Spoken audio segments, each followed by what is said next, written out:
നമസ്കാരം. മഹാഭാരതം ദർശനവും വിമർശനവും എന്ന് പറയുന്ന പരിപാടി 5 ഭാഗം കഴിഞ്ഞു. ചിലപ്പോൾ 6ാമത്തെ ഭാഗത്തിലേക്ക് നമ്മൾ കിടക്കുക. കഴിഞ്ഞ തവണ നമ്മൾ പറഞ്ഞത് ഉത്തങ്കനുമായി ബന്ധപ്പെട്ട കഥയായിരുന്നു. അദ്ദേഹം കവചകുണ്ടലങ്ങൾ തൻ്റെ കുരുപത്നിക്ക് കൊണ്ടുവന്ന് കൊടുത്തതിന് ശേഷം അദ്ദേഹം ഹസ്തിനപുരിയിലേക്ക് യാത്ര ചെയ്യുന്നതാണ്. ഹസ്തിനപുരിയിലേക്ക് യാത്ര ചെയ്യുന്ന ഘട്ടത്തിൽ അവിടെ ജനമേജയൻ്റെ അടുക്കൽ ചെന്ന് നാഗങ്ങളെ വധിച്ച് വംശത്തെ തന്നെ ഇല്ലാതാക്കുന്നതിനാവശ്യമായ പ്രവർത്തനങ്ങൾ നടത്തുന്നതിന് വേണ്ടിയിട്ട് ജനമേജയനെ പ്രേരിപ്പിക്കുകയാണ്. നമ്മൾ തുടക്കത്തിൽ പറഞ്ഞപ്പോൾ നമ്മൾ ഓരോ കഥകളും പറഞ്ഞു വന്നപ്പോൾ ജനമേജയനിൽ നിന്ന് തുടങ്ങി അങ്ങോട്ട് തന്നെ അവസാനിക്കുന്ന ഒരു അവസ്ഥയിലേക്ക് കാര്യങ്ങൾ വരും. ജനമേജയനോട് പറയുന്നതിനൊരു പ്രധാന കാരണം ജനമേജയൻ്റെ പിതാവായിട്ടുള്ള ഹസ്തിനപുരത്തിലെ രാജാവായിട്ടുള്ള പരീക്ഷിത് രാജാവിനെ തക്ഷകൻ തന്നെയാണ് വധിക്കുന്നത്. അതുകൊണ്ട് തന്നെ ആ ഒരു പ്രേരണ ഫലം കാണുന്നു. അതിൻ്റെ ഭാഗമായിട്ട് സർപ്പതന്ത്രം ആ ഒരു യജ്ഞത്തിന് വേണ്ടിയിട്ട് ജനമേജയൻ തയ്യാറെടുക്കുകയും ആ സമയത്താണ് മഹാഭാരത കാവ്യം വൈശമ്പായനിൽ നിന്നും ആലപിക്കപ്പെടുന്നത്.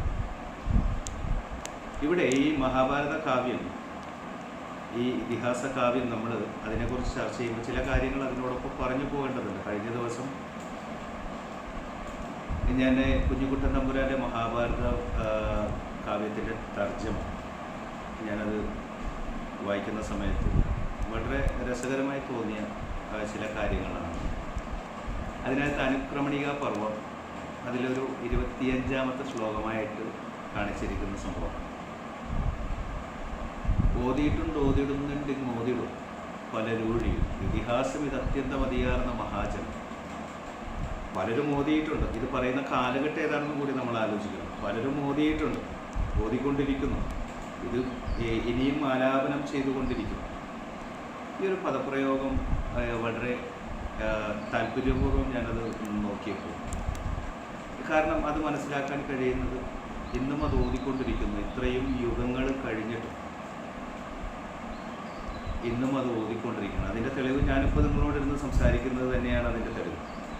മഹാഭാരതത്തിൻ്റെ വിമർശനവും ദർശനവും ഒക്കെ നമ്മുടെ സമൂഹത്തിൽ ചർച്ചയാകപ്പെടുന്ന ഒരു സാഹചര്യമാണ്. അതിനോടൊപ്പം തന്നെ ഇത് ആ ഒരു വരി ഇങ്ങനെ വന്നിട്ട്, ഇത് വീണ്ടും യുഗം തോറും പുതുതായി ഉത്ഭവിക്കുമേ ഈ വണ്ണമേ നിത്യബോധമാവതോളം ക്ഷയോദയാൽ എന്ന് പറയുന്ന ഒരു, ഇത് മലയാള തർജ്ജിമ ആ ഒരു പരിഭാഷ അതും വളരെ രസകരമാണ്. സാധാരണ രീതിയിൽ കൊളോക്കിയലായിട്ട് നമ്മൾ പറയുന്ന മലയാളമല്ല. ആ ഒരു മലയാളം മനസ്സിലാക്കാൻ ഇത്തിരി പ്രയാസമുണ്ട്. ആ മലയാളത്തിൽ തന്നെ ആ മലയാളത്തിൻ്റെ വിവക്ഷ, ഇപ്പോൾ ഈ ക്ഷയോദയ എന്നൊക്കെ പറയുന്ന പദപ്രയോഗം, ഈ ജീവിച്ചും നശിച്ചും പുനർജീവിച്ചും എന്ന് പറയുന്ന അതിൻ്റെ തന്നെ ഒരു മലയാള പദമാണ്. ഇത് വീണ്ടും യുഗം തോറും പുതുതായി ഉത്ഭവിക്കുമേ, ഇത് വീണ്ടും യുഗം തോറും ഇതിങ്ങനെ പറഞ്ഞുകൊണ്ടിരിക്കും. ഇത് ജനിച്ചും പുനർജനിച്ചും അല്ലെങ്കിൽ മരിച്ചും പുനർജനിച്ചും ഇതിങ്ങനെ കണ്ടിന്യൂ ചെയ്തുകൊണ്ടിരിക്കുന്നു. അപ്പോൾ ഈ ഒരു കാവ്യത്തിൻ്റെ ഒരു പ്രത്യേകതകളിൽപ്പെട്ട വളരെയധികം ഒരു പ്രത്യേകതയുള്ള ഒരു സംഭവം കൂടിയാണ്. അപ്പോൾ ഇത് നമ്മൾ പറഞ്ഞു വരുന്നതിനോടൊപ്പം തന്നെ പരീക്ഷിത് രാജാവിലേക്ക് നമ്മൾ കിടക്കണം. പരീക്ഷിത് രാജാവിൻ്റെ വിഷയങ്ങൾ നമ്മൾ പറയണമെങ്കിൽ, ആ കഥ പറയണമെങ്കിൽ പരീക്ഷിത് രാജാവിനും തൊട്ടു മുന്നിലുള്ള തലമുറയിലേക്ക് നമ്മൾ കിടക്കേണ്ടതായിട്ടുണ്ട്. അതായത് പാണ്ഡവരിൽ നിന്നും പാണ്ഡവരിലെ നായകനായിട്ടുള്ള അർജുനൻ്റെ പുത്രനായ അഭിമന്യുവിൻ്റെ പുത്രനാണ് പരീക്ഷിത്. വിരാട രാജാവിൻ്റെയും സുധീഷ്ണ മഹാറാണിയുടെയും മകളായ ഉത്തരയെയാണ് അഭിമന്യു വിവാഹം കഴിച്ചിരിക്കുന്നത്. ഈ വിവാഹം കഴിച്ചതിന് ശേഷം ഉത്തര ഗർഭിണിയായിരിക്കുന്ന ഘട്ടത്തിലാണ് അഭിമന്യു ഈ ചക്രവ്യൂഹത്തിൽ വെച്ച് വധിക്കപ്പെടുന്നത്.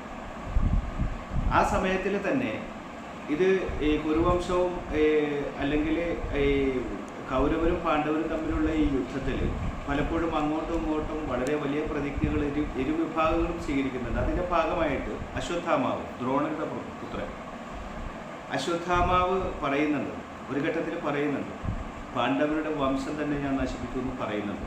അതിൻ്റെ ഭാഗമായിട്ട് അശ്വത്ഥാമാവ് വളരെ നീചമായ പ്രവർത്തനങ്ങൾ നടത്തുന്നുണ്ട്. അതിലേറ്റവും നീചമായ ഒരു പ്രവർത്തനമാണ് ഗർഭസ്ഥ ശിശുവിനെ പോലും വധിക്കുന്ന ഒരവസ്ഥാവിശേഷം.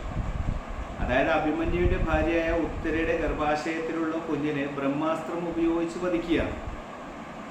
അത് അത്തരമൊരു ക്രൂരകൃത്യം പോലും മുൻപുണ്ടായിരുന്ന ഈ ഒരു തരത്തിലുമുള്ള സ്വഭാവക്കാരായിട്ടുള്ള, ഇപ്പോൾ ഈ രാമായണത്തിൽ നമ്മൾ നോക്കിക്കഴിഞ്ഞാൽ രാവണനാണെങ്കിലും അതിനു മുൻപ് നോക്കിയാൽ പിന്നെ ഹിരണ്യകശിപു ആണെങ്കിലും ഇവരെ കൊണ്ട് പോലും ചെയ്യാൻ കഴിയാത്ത തരത്തിലുള്ള വളരെ വലിയ ഒരു ക്രൂരകൃത്യമാണ് അശ്വത്ഥാമ നടത്തുന്നത്. അത് ആ ഗർഭസ്ഥ ശിശുവായിരിക്കെ ഈ ബ്രഹ്മാസ്ത്രമേറ്റ് അതിൻ്റെ പ്രഹരം കൊണ്ട് നശിച്ചു പോവുകയും അല്ലെങ്കിൽ വധിക്കപ്പെടുകയും വീണ്ടും അതിനെ പുനർജീവിപ്പിക്കുന്ന ഭഗവാൻ വാസുദേവനാണ്, ഭഗവാൻ ശ്രീകൃഷ്ണനാണ്. അദ്ദേഹം അത് പുനർജീവിപ്പിച്ച് കഴിഞ്ഞതിന് ശേഷം പറയുന്നത്, ഇവനെ ഗർഭത്തിൽ വെച്ച് തന്നെ ദൈവം പരീക്ഷിച്ചതുകൊണ്ട് പരീക്ഷിത്ത് എന്ന നാമത്തിൽ അറിയപ്പെടുന്നു. അതിനോടൊപ്പം അദ്ദേഹത്തിന് ദ്വിജൻ എന്ന് പറഞ്ഞിട്ട് ഒരു നാമം കൂടിയുണ്ട്. ദ്വിജൻ എന്ന് പറഞ്ഞാൽ 2 തവണ ജനിച്ചവനെന്നാണ്. അപ്പോൾ പരീക്ഷിത്ത് രാജാവിനെ നമ്മൾ മരണത്തിൻ്റെ ഒരു ഘട്ടമെത്തിക്കഴിഞ്ഞാൽ മരണത്തിൽ നിന്ന് നമുക്ക് പിന്തിരിയാൻ ഒരു സാധ്യതയും നമുക്കവിടെ അവശേഷിക്കില്ല. അതിനുള്ള സാഹചര്യങ്ങൾ ഓട്ടോമാറ്റിക്കായി അതിനുള്ള സാഹചര്യങ്ങൾ ഒരുങ്ങുകയാണ് ചെയ്യുക. അത് യഥാർത്ഥത്തിൽ അതങ്ങനെ സംഭവിക്കുന്നതിൻ്റെ ഒരു പ്രധാന കാരണം, ഒരു തരത്തിലും മരണത്തിൽ നിന്ന് നമുക്ക് ഒഴിവാകാൻ കഴിയില്ല. പരീക്ഷിത്ത് രാജാവിൻ്റെ കഥ പറയുന്നതിനോടൊപ്പം തന്നെ മരണത്തിൽ നിന്നും ഒഴിവാകാൻ കഴിയില്ല. കാരണം പരീക്ഷിത്ത് രാജാവ് മരണത്തിൽ നിന്നും ഒഴിവാകാൻ നിരവധി പ്രവർത്തനങ്ങൾ നടത്തുന്നുണ്ട്. ഇതൊന്നും ഫലം കാണാത്തതിൻ്റെ ഒരു പ്രധാന വിഷയം, അതിനൊരു ബന്ധിപ്പിക്കുന്ന തരത്തിലുള്ള ഒരു കഥ വേറെയുണ്ട്. അത് മറ്റൊന്നുമല്ല, ഗരുഡൻ ഇങ്ങനെ ഒരു സ്ഥലത്തിരിക്കുന്ന സമയത്ത് അവിടെ കാലൻ യമദേവൻ വരികയാണ്. യമദേവൻ വന്ന് ഗരുഡൻ്റെ വശത്തേക്ക് ഇങ്ങനെ നോക്കിയിട്ട് ഒരു സംശയ ദൃക്കോടുകൂടി നോക്കിയിട്ട് യമദേവൻ പറയും, ഇതിവിടെ തന്നെ ഇരിക്കുകയാണോ എന്ന് പറഞ്ഞിട്ട് യമദേവൻ അങ്ങോട്ട് പോകും. യമദേവൻ മഹാവിഷ്ണുവിനെ കാണാൻ വേണ്ടിയിട്ട് വരുന്ന ഘട്ടത്തിലാണ് ഈ സംഭവം. അപ്പോൾ ഗരുഡൻ നോക്കുമ്പോൾ ചെറിയൊരു കിളി അവിടെ ഇരിപ്പുണ്ട്. അപ്പോൾ കിളിയെ നോക്കിയിട്ടാണ് ഇതിവിടെ ഇരിക്കുകയാണെന്ന് യമദേവൻ ചോദിക്കുന്നത്. ഗരുഡൻ ഇത് കണ്ടപ്പോൾ ഗരുഡന് മനസ്സിലായി കിളിയുടെ അവസ്ഥ വളരെ മോശം, മിക്കവാറും കിളി മരണപ്പെടാനുള്ള സാധ്യതയുണ്ട്. അതുകൊണ്ട് ഈ കിളിയെ ഇവിടുന്ന് മാറ്റണം എന്ന് തീരുമാനിച്ചിട്ട് ഗരുഡൻ കിളിയെ കൊണ്ട് പറക്കുക. ഗരുഡനെ സംബന്ധിച്ചിടത്തോളം മനസ്സ് എത്തുന്ന അതേ വേഗതയിൽ പറക്കാൻ കഴിയുന്ന സംഭവമായിട്ടാണ് ഗരുഡനെ ഇതിനകത്ത് ചിത്രീകരിച്ചിരിക്കുന്നത്. ഗരുഡൻ അവിടെ നിന്നും ഈ കിളിയെ വിന്ധ്യാപർവ്വതത്തിൻ്റെ താഴ്വരയിൽ കൊണ്ടുവന്ന് വെച്ചിട്ട് തിരിച്ച് അതേ സ്ഥലത്ത് തന്നെ ഗരുഡൻ അറിയാത്ത രീതിയിൽ വന്നിരിക്കും. ശ്രദ്ധിക്കണം, ഗരുഡൻ കിളിയെ വിന്ധ്യാപർവ്വതത്തിൻ്റെ താഴ്വരയിലേക്ക് കൊണ്ടുവന്നിരിക്കുന്നത് ഈ കിളി ആണ്ടുകളോളം യാത്ര ചെയ്താൽ വിന്ധ്യാപർവ്വതത്തിൻ്റെ താഴ്വരയിലെത്തുള്ളൂ. 1-2 ദിവസം കൊണ്ടോ അല്ലെങ്കിൽ മാസങ്ങൾ കൊണ്ടോ അല്ലെങ്കിൽ ഒരു വർഷം കൊണ്ടോ എത്തൂല. ആണ്ടുകളോളം യാത്ര ചെയ്യണം വിന്ധ്യാപർവ്വതത്തിൻ്റെ താഴ്വരയിൽ എത്തണമെന്നുണ്ടെങ്കിൽ. ആ ഭാഗത്താണ് കിളിയെ കൊണ്ട് നിർത്തിയിരിക്കുന്നത്. അതായത് വിധിക്കെതിരായിട്ടുള്ള ഒരു പ്രവർത്തനം ഗരുഡൻ അവിടെ നടത്തണം. ഇത് കഴിഞ്ഞ് മഹാവിഷ്ണുവിനെ കണ്ടതിന് ശേഷം നമ്മുടെ യമദേവൻ പുറത്തേക്ക് വരുന്നു. യമദേവൻ പുറത്തേക്ക് വരുമ്പോൾ കിളിയെ നോക്കുമ്പോൾ കാണുന്നില്ല. അപ്പോൾ ഗരുഡനോട് ചോദിക്കും, ആ കിളി പോയോന്നില്ല. ഗരുഡൻ പറയാൻ പോയി, എന്താണ് താങ്കൾ അതിനെ ഒരു സംശയത്തോടുകൂടി നോക്കി? യമദേവൻ പറയേണ്ടത്, ഇന്ന് അസ്തമയത്തിൻ്റെ സമയത്ത് ആ കിളിയുടെ ആത്മാവിനെ എനിക്ക് പിടിക്കേണ്ടതാണ്. അതിവിടെ ഇരുന്നപ്പോൾ ഞാൻ വല്ലാതെ ശങ്കിച്ചു. ഇന്ന് അസ്തമയത്തിന് ആ കിളിയെ എനിക്ക് എങ്ങനെ ആത്മാവിനെ പിടിക്കാൻ കഴിയും? എനിക്കതിൻ്റെ ആത്മാവിനെ പിടിക്കേണ്ടത് വിന്ധ്യാപർവ്വതത്തിൻ്റെ താഴ്വരയിൽ വെച്ചാണ്. വിന്ധ്യാപർവ്വതത്തിൻ്റെ താഴ്വരയിലുള്ള ഒരു സർപ്പത്തിന് ഭക്ഷണമാവേണ്ട കിളിയാണ്. ആ ഒരു സംശയമാണ് എനിക്കുണ്ടായിരുന്നത് എന്ന് പറയുമ്പോൾ ഗരുഡൻ ഒരു വല്ലാത്തൊരവസ്ഥയിലാണ്. കാരണം ഗരുഡൻ കൊണ്ടുപോയി മരണത്തിൻ്റെ വായിലേക്കാണ് കിളിയെ കൊണ്ട് കൊടുത്തിരിക്കുന്നത്. ഇത് മരണത്തെ നമുക്ക് ഒരു തരത്തിലും ഒഴിവാക്കാൻ കഴിയില്ല എന്ന് പറയുന്നതിൻ്റെ ഒരു വളരെ വലിയൊരു സിദ്ധാന്തം തന്നെയാണ്. ഇതേ രീതിയിൽ തന്നെയാണ് പരീക്ഷിത്ത് രാജാവ്. അദ്ദേഹം ചക്രവർത്തി സാമ്രാട്ടാണ്. ആ സമയത്ത് അദ്ദേഹം വേട്ടക്കിറങ്ങുന്ന സമയത്ത് അദ്ദേഹം വേട്ടയാടിക്കൊണ്ടിരിക്കുന്ന സമയത്ത് ഒരു മാനിനെ കാണുന്നു. ആ മാനിനെ ഇദ്ദേഹം അസ്ത്രം ലക്ഷ്യസ്ഥാനത്ത് കൊണ്ടു. എന്നാൽ സാധാരണ രീതിയിൽ അസ്ത്രം കൊണ്ടു കഴിഞ്ഞാൽ മാൻ അവിടെ വീഴുകയാണ് ചെയ്യുക. ഈ അസ്ത്രം, തറച്ച അസ്ത്രവും കൊണ്ട് മാൻ ഓടുകയാണ്. ഇതിന്റെ പിന്നാലെ പരീക്ഷിത്ത് രാജാവും ഇതിന് പിന്നാലെ പോകും. ഇത് കുറച്ച് കഴിയുമ്പോൾ, കുറച്ചങ്ങോട്ട് ഓടിക്കഴിയുമ്പോൾ പിന്നെ ഇതിനെ കാണാതാവും. പരീക്ഷിത്ത് രാജാവ് വീണ്ടും പോവും, വീണ്ടും ഇതിനെ കാണും, പിന്നെയും അതിന് പിന്നാലെ പോവും. അദ്ദേഹത്തിനും വളരെ അത്ഭുതമായി ഈ ഒരു അസ്ത്രമേറ്റിട്ടും അതിങ്ങനെ ഓടുന്നതിൽ. അതുകൊണ്ട് അദ്ദേഹത്തിനും ഇതിന് പിന്നാലെ പോകണമെന്നുള്ള ഒരു വാശിയിൽ അദ്ദേഹവും പോവാം. അപ്പോൾ ഇവിടെ സംഭവിക്കുന്ന, പരീക്ഷിത്ത് രാജാവിനോടൊപ്പമുള്ള സൈന്യം വേറെ വഴിക്ക് പോയി, പരീക്ഷിത്ത് രാജാവും വേറെ വഴിക്ക്. ഇങ്ങനെ മാനിനെ അന്വേഷിച്ച് പോകുന്ന സമയത്ത് കാട്ടിനുള്ളിൽ തന്നെ ഒരു വൃക്ഷത്തിന് ചുവട്ടിൽ ഒരു താമസിലിരുന്നു. ശമീകൻ എന്നാണ് ആ താമസിന്റെ പേര്. വളരെ ശാന്ത സ്വഭാവക്കാരനായിട്ടുള്ള ഒരു താപസനാണ്. പരീക്ഷിത്ത് രാജാവ് മുൻപിൽ ചെന്നിട്ട് താപസനോട് ചോദിക്കും, അല്ലയോ മുനിവര്യ, ഈ വഴി ഒരു മാൻ, അസ്ത്രം തറച്ചുകൊണ്ട് ഒരു മാൻ ഈ വഴി പോകുന്നതായി അങ്ങ് ദർശിച്ചു എന്ന് ചോദിക്കുന്നു. മുനിവര്യൻ കണ്ണു തുറന്നു നോക്കുന്നു, പക്ഷേ അദ്ദേഹം മറുപടി ഒന്നും പറയുന്നില്ല. പരീക്ഷിത്ത് രാജാവ് ചോദ്യം വീണ്ടും ആവർത്തിക്കും, അപ്പോഴും മറുപടി ഒന്നും പറയുന്നില്ല. മൂന്നാമത്തെ തവണ പരീക്ഷിത്ത് രാജാവ് തൻ്റെ യാഥാർത്ഥ്യം ബോധ്യപ്പെടുത്തുന്നു. എൻ്റെ നാമം പരീക്ഷിത്ത് എന്നാണ്, ചക്രവർത്തി സാമ്രാട്ടാണ്, ഹസ്തിനപുരിയിലെ രാജാവാണ്. അതുകൊണ്ട് എൻ്റെ ചോദ്യത്തിന് താങ്കൾ മറുപടി തരേണ്ടത് അനിവാര്യം. മുനി അപ്പോഴും വളരെ ശാന്ത സ്വഭാവത്തിൽ തന്നെ മൗനിയായിരിക്കും. ഇത് പരീക്ഷിത്ത് രാജാവിന് വലിയ ദേഷ്യമുണ്ടായി. കാരണം ഒരു രാജാവാണ്, തൻ്റെ നാട്ടിലെ തന്നെ ഒരു പ്രജയാണ് ഇത്തരമൊരു രീതിയിൽ പ്രവർത്തിക്കുന്നത്. താപസനാണെങ്കിലും ഇത്രയും അഹങ്കാരം പാടില്ല. ഒരു നിർജീവാവസ്ഥയിലാണ് മുനി ഇരിക്കുന്നത്. പരീക്ഷിത്ത് രാജാവ് ആ ദേഷ്യഭാവത്തിൽ, അല്ലെങ്കിൽ ആ ദേഷ്യം കൊണ്ട് എന്ത് ചെയ്യുന്നു വെച്ചാൽ, അദ്ദേഹത്തിൻ്റെ അടുക്കൽ നോക്കുമ്പോൾ ഒരു പാമ്പ് ചത്ത് കിടപ്പുണ്ട്. ഈ ചത്ത് കിടക്കുന്ന പാമ്പിനെ ഒരു വടി കൊണ്ട് തോണ്ടി ഇദ്ദേഹത്തിൻ്റെ കഴുത്തിൽ, ഒരു വേട്ടി എന്നോ അദ്ദേഹത്തിൻ്റെ കഴുത്തിൽ ഇട്ടിട്ട് പറയും, ഏതായാലും നിർജീവമായ അവസ്ഥയിലിരിക്കില്ല, ഇതുകൂടി ഇരിക്കട്ടെ എന്ന് പറഞ്ഞിട്ടാണ് അത് കഴുത്തിലിട്ട് പരീക്ഷിത്ത് രാജാവ് അവിടെ കൊണ്ടു. പക്ഷെ പരീക്ഷത്തിന് ഈ ഒരു പ്രവൃത്തി ചെയ്തെങ്കിൽ കൂടി അദ്ദേഹത്തിൻ്റെ മനസ്സിൻ്റെ ഉള്ളിൽ അത് പറയുന്നുണ്ട്, ഞാനത് ചെയ്തത് ശരിയായില്ല, ഞാൻ പെട്ടെന്നുള്ള ദേഷ്യത്തിൽ ചെയ്തതാണ്, ഇതിലാവട്ടെ എന്ന് പറഞ്ഞ് അദ്ദേഹത്തിൻ്റെ കാര്യം നോക്കി പോവാം. പക്ഷെ ശമീകന് ഇത് സംഭവിച്ചപ്പോൾ അവിടെയുള്ള ആളുകൾക്കിടയിൽ ചില ആളുകൾ, കാട്ടിലെന്തായാലും ആളുകൾ ഉണ്ടാവില്ല, പിന്നെ അദ്ദേഹത്തിൻ്റെ കുടുംബം ഉണ്ടാവും, മറ്റുള്ള കുടുംബങ്ങളൊക്കെ ഉണ്ടാവില്ല. അപ്പോൾ അദ്ദേഹത്തിൻ്റെ മകനായിട്ടുള്ള ശൃംഗി, മകനും സ്വാഭാവികമായിട്ടും മുനികുമാരനാണ്, താപസനാണ്. മകനും പിതാവും തമ്മിലുള്ളൊരു വ്യത്യാസം, പിതാവ് ശാന്ത സ്വഭാവക്കാരനാണെങ്കിൽ മകൻ രൗദ്ര സ്വഭാവമുള്ളവൻ, മുണ്ടുമ്പോൾ ദേഷ്യം പിടിക്കുന്ന കൂട്ടം. സുഹൃത്തുക്കൾ പറഞ്ഞാണ് അറിയുന്നത്, തൻ്റെ പിതാവിൻ്റെ കഴുത്തിൽ ഒരു ചത്ത ഒരു ശവത്തിനെ ഇട്ട് പരീക്ഷിത്ത് രാജാവ് അത്തരമൊരു പ്രവൃത്തി ചെയ്തിട്ടുണ്ടെന്ന് സുഹൃത്തുക്കളിൽ നിന്നും, കേളി നടന്നുകൊണ്ടിരിക്കുന്ന സ്ഥലത്ത് നിന്നും സുഹൃത്തുക്കളിൽ നിന്നും ഇദ്ദേഹം അറിയുന്നു. ശൃംഗി, ഇത് ഈ ശമീകന്റെ മകൻ അറിയുന്നു.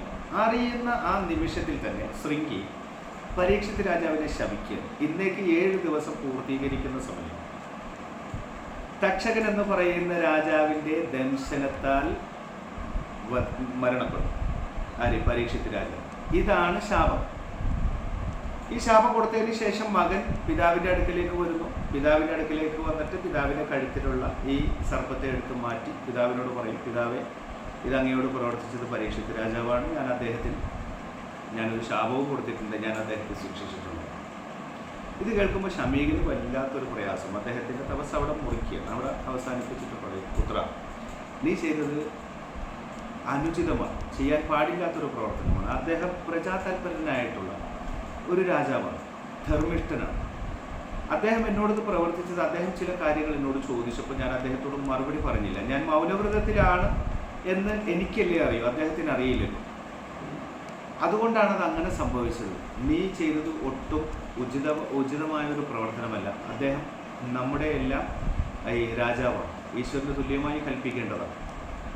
ഇത് മകനോട് പറയും, മകനെ ശകാരിക്കുകയും, ഇനി ഈ നിമിഷം മുതൽ നീ ക്ഷമ ആർജിച്ചെടുക്കുന്നതിന് വേണ്ടിയിട്ട് എത്രയും വേഗം തപസ്സനുഷ്ഠിക്കുക എന്ന് പറഞ്ഞ് മകനെ പറഞ്ഞായിരുന്നു.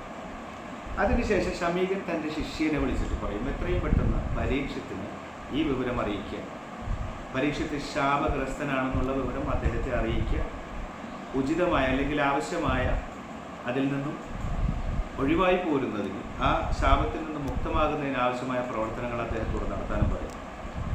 ശമീകന്റെ ശിഷ്യൻ പരീക്ഷിത്ത് രാജാവിനെ കാണാൻ വേണ്ടി ചെല്ലുകയും പരീക്ഷിത്ത് രാജാവിനെ കണ്ട് ഇദ്ദേഹം ഈ ശിഷ്യൻ കാര്യങ്ങൾ പറയണം. പരീക്ഷിത്ത് രാജാവിനോട് പറയണത്, താങ്കൾ ഇങ്ങനെ വേട്ടയ്ക്ക് പോയപ്പോൾ കാട്ടിൽ വെച്ച് കണ്ട ശമീകന്റെ കഴുത്തിൽ ചത്ത ശവത്തിനെ ഒരു പാമ്പിനെ താങ്കൾ എടുത്തപ്പോൾ അത് കണ്ടുകൊണ്ട് ശമീകൻ എന്ന് പറയുന്ന താമസനായിരുന്നു. അത് താമസന്റെ മകനായിട്ടുള്ള ശൃംഗി, ഈ ശൃംഗി അങ്ങയെ ശപിച്ചിരിക്കുകയാണ്. ഇന്നേക്ക് 7 ദിവസം പൂർത്തീകരിക്കുന്ന ഘട്ടത്തിൽ തക്ഷകൻ എന്ന രാജാവിൻ്റെ ടെൻഷനും മറ്റും അങ്ങ് മരിക്കും എന്നതാണ് ശാപം. അതുകൊണ്ട് ആവശ്യമായ ഇതിൽ നിന്നും ഈ ശാപത്തിൽ നിന്നും മുക്തമാകുന്നതിന് ആവശ്യമായ എന്താ പറയുക മുൻകരുതലുകൾ എടുക്കാനായിട്ട് ശമീകരനെ പറഞ്ഞുകൊണ്ടതാണെന്ന് തക്ഷകനോട് പറയുന്നു. പരീക്ഷിത്ത് രാജാവിനോട് പറയുന്നത്. പരീക്ഷിത്ത് രാജാവ് സത്യം പറഞ്ഞാൽ അപ്പോഴും കുറച്ചുകൂടി പ്രശ്നത്തിലായി. ഇത്രയും നല്ലവനായ ഒരു താമസിനെയാണല്ലോ ഞാൻ അദ്ദേഹത്തെ പ്രയാസപ്പെടുത്തി. എങ്കിലും ഈ ശാപത്തിൽ നിന്നും, ശാപഗ്രസ്തനായ അവസ്ഥയിൽ നിന്നും ശാപത്തിൽ നിന്നും എങ്ങനെ മറികടക്കാമെന്നതിനെ കുറിച്ച് അയച്ചിരുന്നു. അതിനുവേണ്ടി രാജ്യസഭ വിളിച്ചു കൂട്ടുന്നു, ചർച്ച ചെയ്യുന്നു, പലരിൽ നിന്നും ചർച്ചകൾ സ്വീകരിക്കുന്നു. അങ്ങനെ ഒരു തീരുമാനത്തിലെത്തുക. തീരുമാനം ഇതാണ്: ഗംഗാ തീരത്ത് ഒറ്റ തൂണിൽ ഒരു കൊട്ടാരം നിർമ്മിച്ചു.